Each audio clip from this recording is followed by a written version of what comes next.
Well, hello everybody. I hope you're all doing great. I was a bit lazy this week. Spring has finally sprung and the trees are starting to get nice greens and there's wildflowers, but unfortunately I didn't get out this week to do a vlog.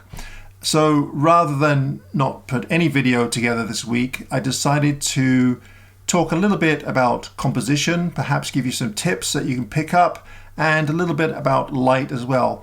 Now, this video is quite long, so without further delay, let's get right into the photographs that I want to show you.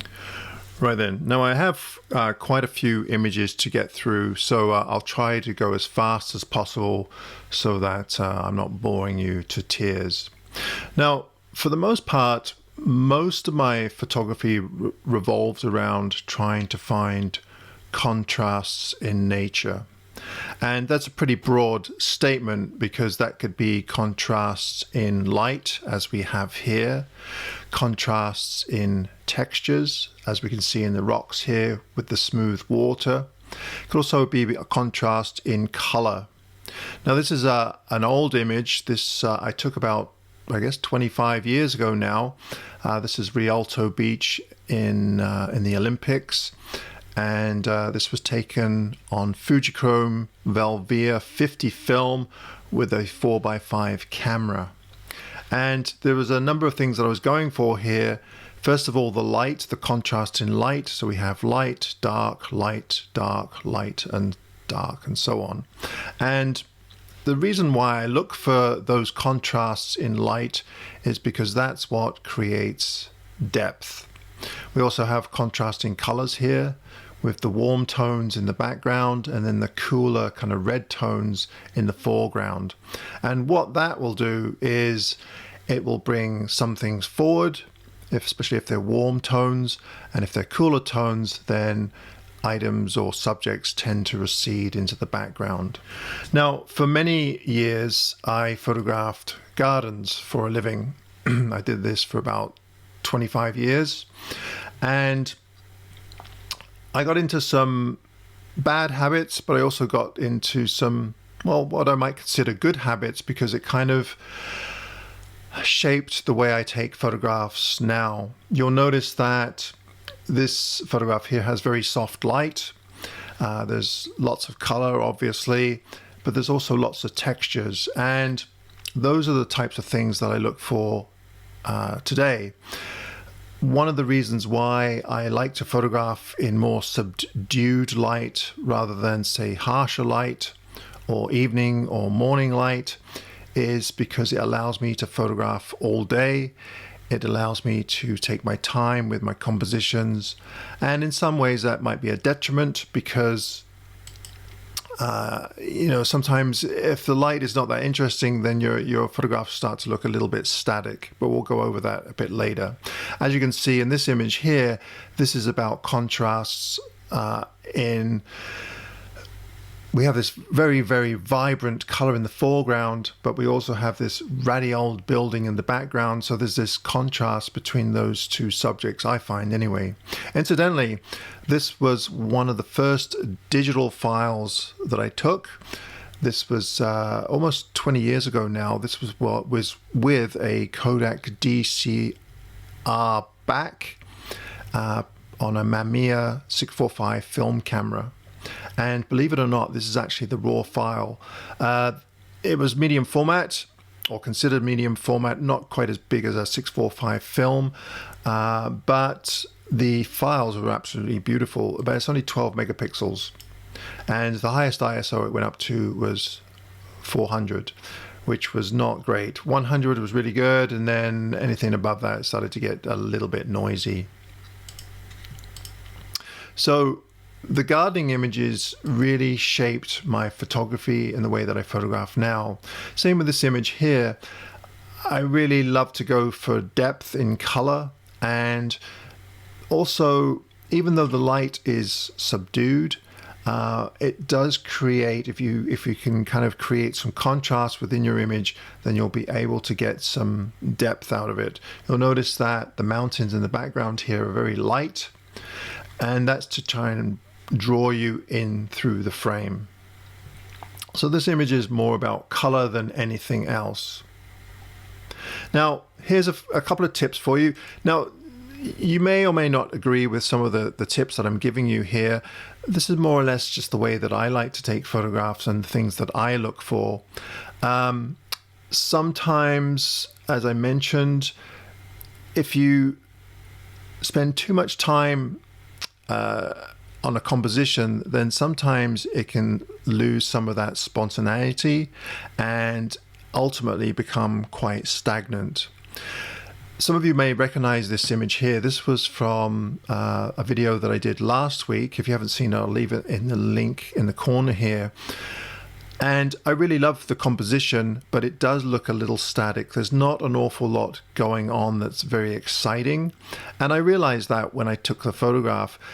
But you have to realize that for me, the most enjoyable part about photography is not necessarily the final image. It's just the process of making those images and kind of figuring out those little puzzles of how to put a composition together. That's what I really enjoy.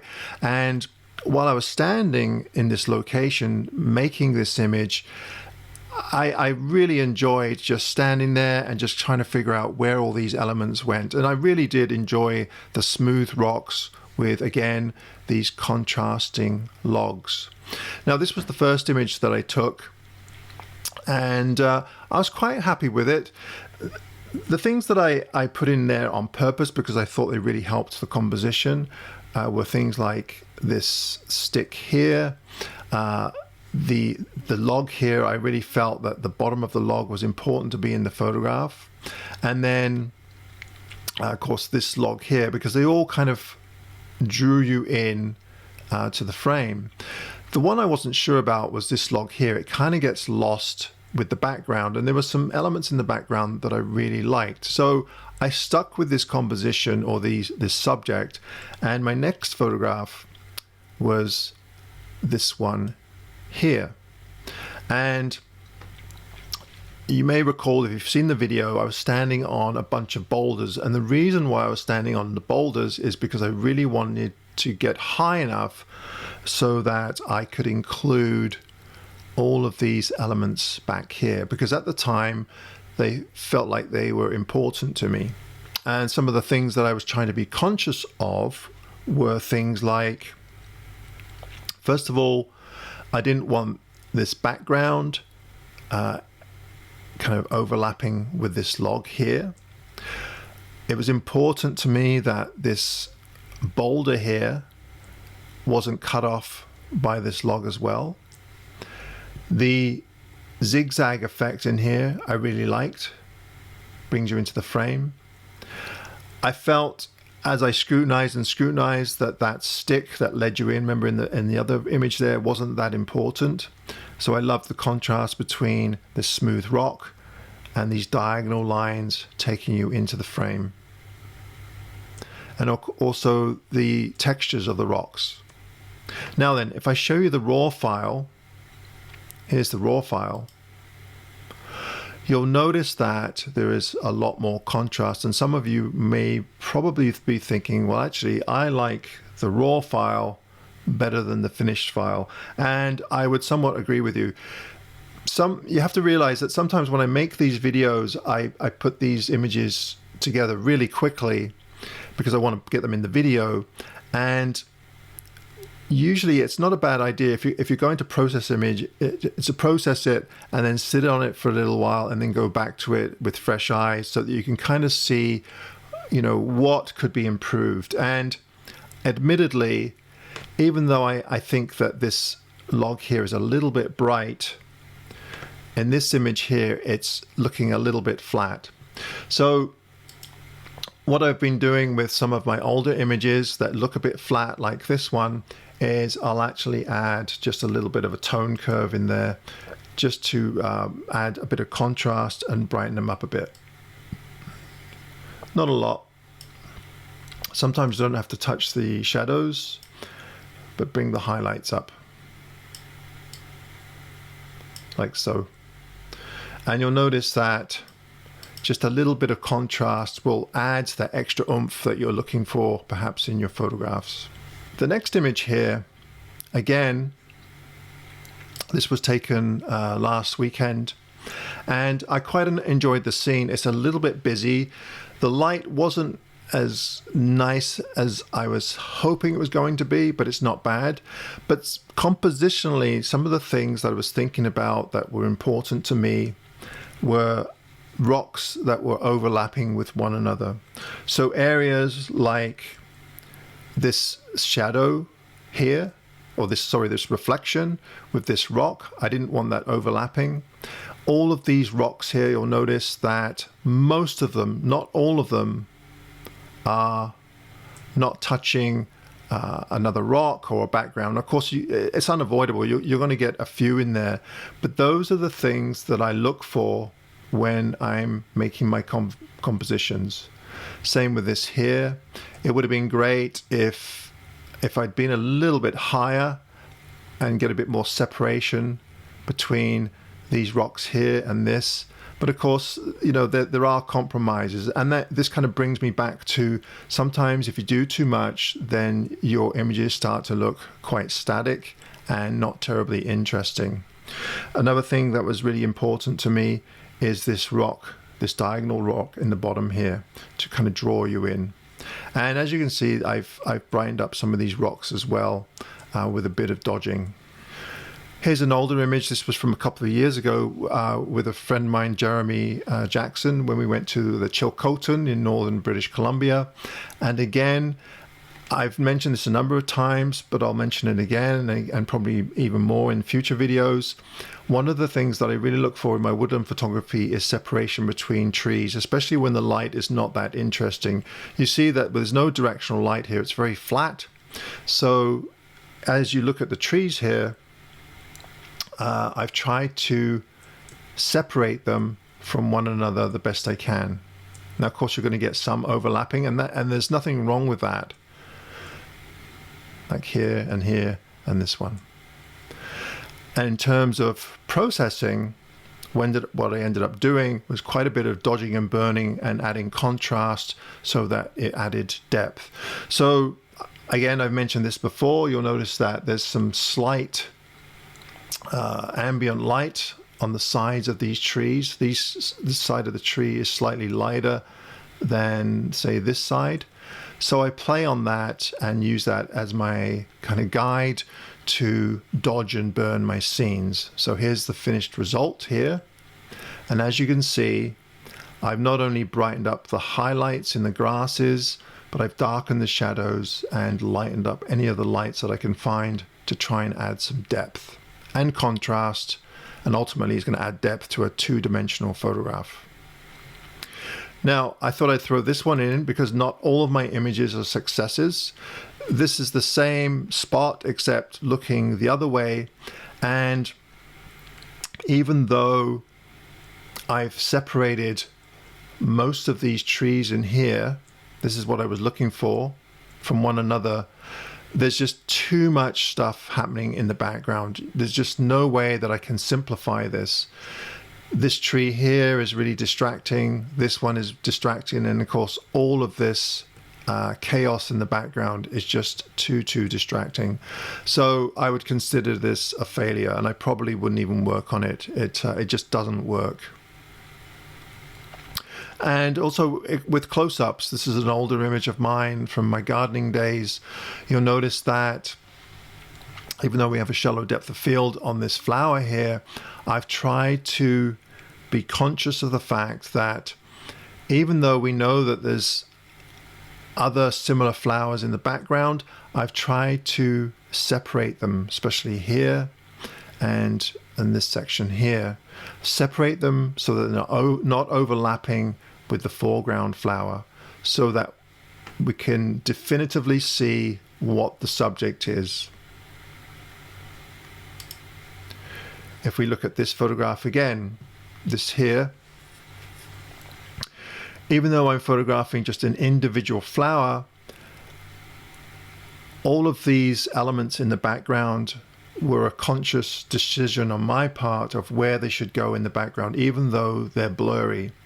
I didn't want this bud here to overlap with this, And I recognize that this flower here, even though it's blurry, it's mimicking this one. So it makes a nice kind of filler spot for this corner down here.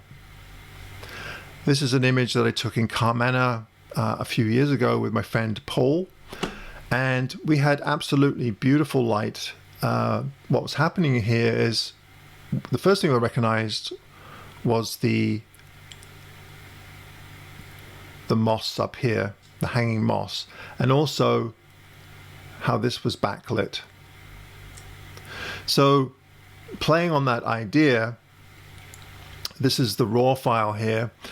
The area outside, just outside the frame here, there aren't any trees whatsoever. There's actually a river back there, so that's where the light is coming in.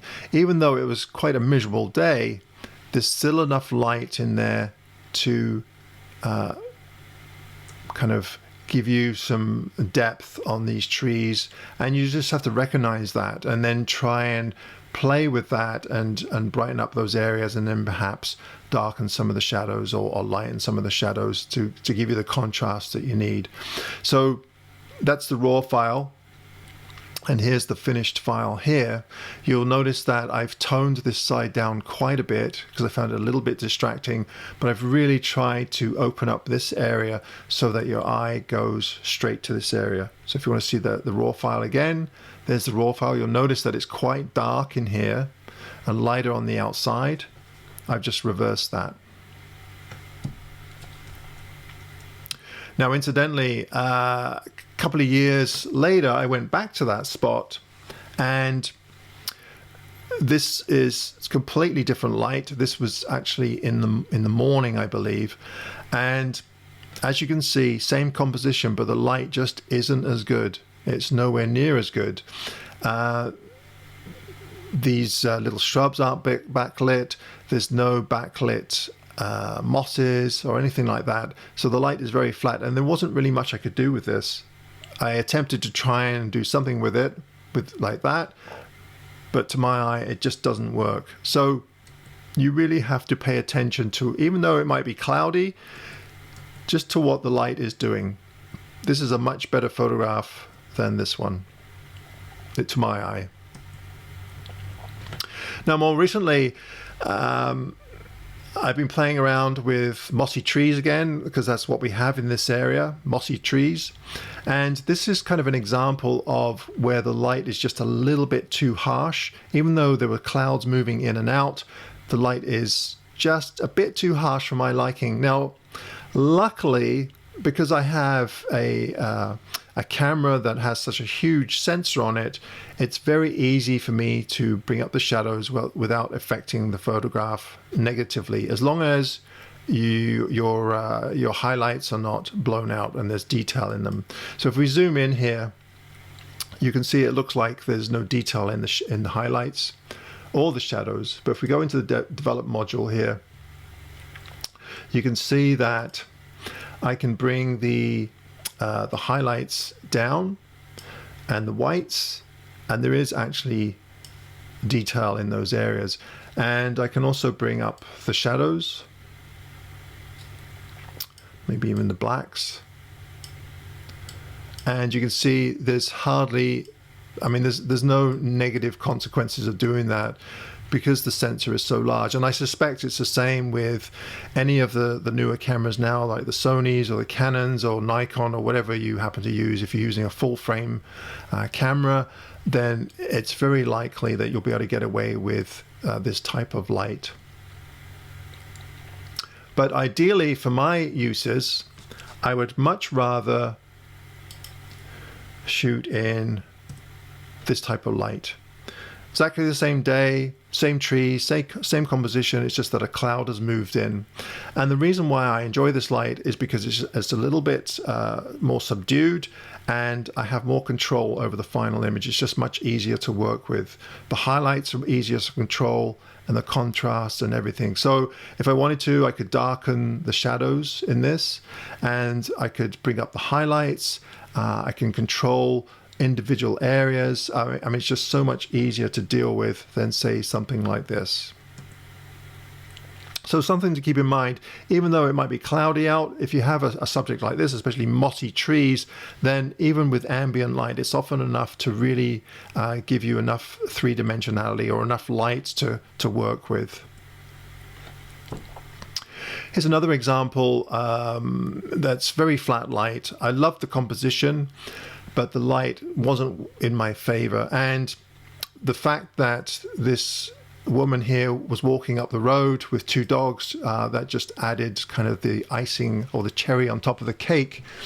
But I really had to work this to add depth to it because it is very flat. So if we look in at the next image here, you'll notice that I've added quite a bit of contrast, and also I've lightened and darkened areas that are important to me. So as we look at this, if you look at the road here, you'll notice that the road is quite bright and it gives you direction into the frame. If we look at this raw file here, it's more or less the same tone as the surroundings. You also notice that the hillside here, even though it's flat lighting, it is a little bit brighter than, say, these sections here. So I play on those. I'll brighten up those areas, darken these areas, and add quite a bit of contrast to add separation from the subjects or the elements within the frame. Something else that you should notice is that the sky is quite blue, and in this it's not blue at all. It's quite white and plain. The blue I've added. Again, remember, blue color recedes, warmer tones come forward. So I wanted the foreground to come forward, the background to kind of recede, and it looked quite natural to my eye, like so. Here's another example in Scotland where we did have some directional light. I was standing here with Paul for quite some time. The weather was quite miserable when we got there, windy, and I really didn't think I'd get a photograph on this day, but I was actually quite happy of this image at Fairy Glen. And again, the light is not that strong, but there's enough light there for me to play with in Lightroom and Photoshop. Again, we're trying to create that contrast and depth. So if you look at the foreground here, you'll see that it's quite bright or brighter than the background. Darker here, bright, dark, and so on. And then the sky, well, it's a little bit, there is texture there, but it's a little bit bland. So if we look in the final image here, I've obviously darkened the sky. I brightened up the foreground to add that contrast, which is going to give you depth. So we have bright, dark, bright, bright, dark, and then dark clouds at the top. So all in all, I was really happy with the photograph because we had the tools and the elements to give us a half decent image. All right, let's talk about the grand landscape and foregrounds. Now, if you follow my work on YouTube or on Instagram or any of the other social media platforms, you'll know that I do take the odd grand landscape, but I'm more into the, I guess you'd call them intimate scenes. And one of the reasons being is that for me, I find the grand landscape a bit limiting.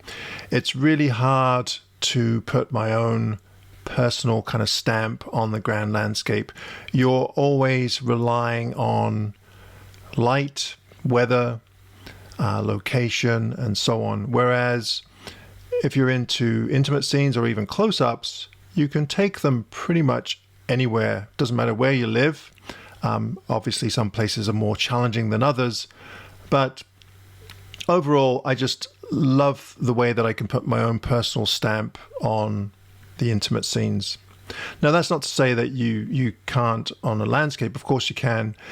But for my interests, I'm just more into those closer up scenes. Now, having said that, I do take the odd landscape image. This photograph here was from quite a few years ago now, down in California. This is with a 4x5 camera, and obviously the wildflowers are just spectacular this season, and of course then we have the dry mountains in the background.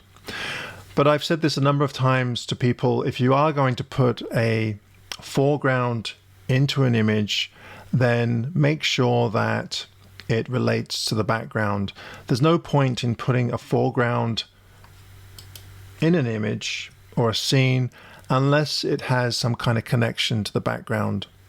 And I've made this mistake myself in the past where I've taken photographs where I've just put an object in the foreground because I was told, well, you're supposed to have an object in the foreground to create depth. Well, it does create depth, but if it's just a random stick or boulder, kind of like this photograph here, it doesn't really relate to the background. Yes, it does have depth. We have contrast. We have the contrast with the shrub in the foreground and dark, light. We have texture. I quite like the photograph, but it is a little bit separated. I mean, there's almost two photographs here. You could almost just have that as a photograph, or you could have, something like that as a photograph. I think you get what I'm saying here. It just doesn't seem to, the two don't really enhance one another. So that's something to really keep in mind. Here's another really old image from over 20 years ago now, another 4x5 film image taken up in the Alpine Lakes in the Enchantments, and the larch at first light are just spectacular up there. Now at the time when I took this photograph, I really was quite happy with myself in how I'd laid out these beautiful boulders in the foreground, but you'll notice that they get lost. They're pretty much blend in with the background, and the reason being is that they're more or less the same tonality. The only thing that really separates them is a little bit of side lighting.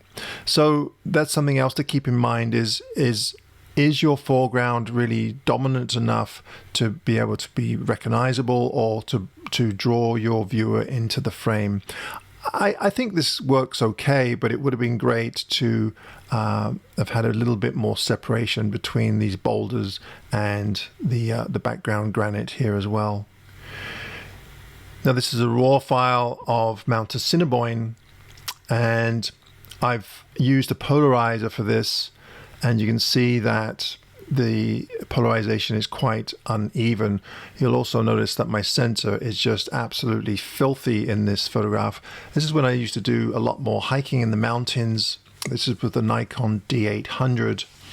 And I absolutely loved the composition that I came up with, because these boulders here, they really do draw you in, but they also, in my mind, are relatable to the background. They go together, and I've framed it so that this peak here is just missing the corner of that boulder there. Now, of course, I did have to do quite a bit of work with this image. It's very blue, it's quite flat, and I really wanted to emphasize these boulders. So I had to do quite a bit of dodging and burning and brightening and warming and also things. But I came up with this photograph here. And I think most of you would agree that this is a much better rendition than the raw file. So again, just a tip. If you are going to include a foreground, make sure there's a reason why you're putting that foreground in. It's not just some random subject. Make sure that it really does go with the background, it's harmonious, and the two are kind of connected to one another. That'll really help your composition. And of course, a foreground doesn't have to be by your feet. It can be to the side, or it can be above you. This was at a place called Gordon Bay on Vancouver Island here, and because there's so much fog in the area, there's not an awful lot of depth. So by adding a foreground, that just gives you that extra bit of depth. Now, if I was going to develop this again, this is an older image, I would probably crop this, and I would probably crop out that tree there. Maybe even make it into a square.